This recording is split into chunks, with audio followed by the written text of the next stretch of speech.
তুরাগ নদীর অবৈধ স্থাপনা উচ্ছেদে বাধা দিয়েছে সাভারের কাউন্দিয়া ইউনিয়ন চেয়ারম্যান। অভিযানের 20তম দিনে ঈদগাহের নামে দখল করা নদীর জায়গা উচ্ছেদে গেলে দলবল নিয়ে বাধা দেন চেয়ারম্যান আতিকুর রহমান শান্ত। বিআইডব্লিউটির অভিযোগ, শান্তর হাতে লাঞ্ছিত হয়েছেন তাদের একজন কর্মকর্তা। পরে নির্বাহী ম্যাজিস্ট্রেটের হস্তক্ষেপে পরিস্থিতি নিয়ন্ত্রণে আসে, শুরু হয় অভিযান। বিস্তারিত জানাচ্ছেন আশিকুর রহমান শ্রাবণ। দখলে দূষণে প্রায় মরা নদী একসময়ের প্রমত্তা তুরাগ। অভিযানের ধারাবাহিকতায় গাবতলীর বড় বাজার এলাকায় চলে 20তম দিনের উচ্ছেদ।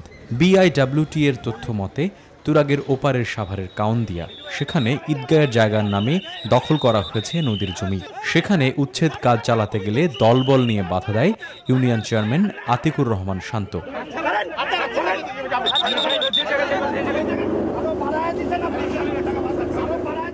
আমি এলাকার ম্যাজিস্ট্রেট, আমাকে কেন জিজ্ঞেস করা হলো না আপনি কিভাবে ভাঙতেছেন, কোন আইনে ভাঙতেছেন, আপনারা তো সাহস কেন হলো? এখনই বন্ধ করেন, কিভাবে যাবেন আমরা দেখবো। এভাবে করে হুমকি দিয়ে উনি আমার গায়ে টাচ করছে।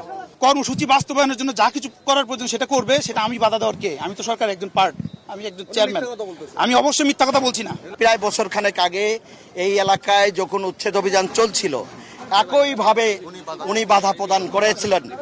কিছুক্ষণ বিরতির পর আবারও শুরু হয় উচ্ছেদ অভিযান। এ সময় তুরাগের গতিপথ বদলে দেয়া নদীর তীরের বেশ কয়েকটি পাকা স্থায়ী অস্থায়ী স্থাপনা গুড়িয়ে দেওয়া হয়।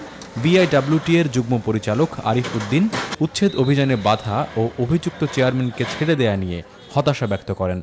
আমাদের ফিল্ডে যে আমাদের বিজ্ঞ ম্যাজিস্ট্রেটের নেতৃত্বে আমরা কাজ করি, আপনারা জানেন যে ম্যাজিস্ট্রেট মহোদয় এখানকার সর্বেসর্বা, আমরা তার নির্দেশনায় কাজ করি। কিন্তু এইভাবে যদি আপনার হয় তাহলে আমরা আশাহত হই, এই আর কি। আমাদের অফিসারের গায়ে হাত দেওয়া হয়েছে, আপনারা দেখেছেন।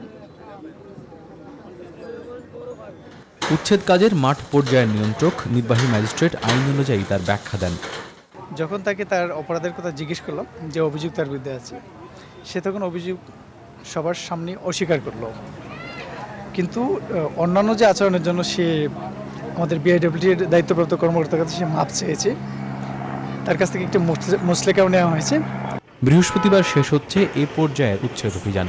আগামী 25 মার্চ আবারও শুরু হবে নদী দখলমুক্ত করার সাঁড়াশি অভিযান। আশিকুর রহমান শ্রাবণ, নিউজ 24, ঢাকা।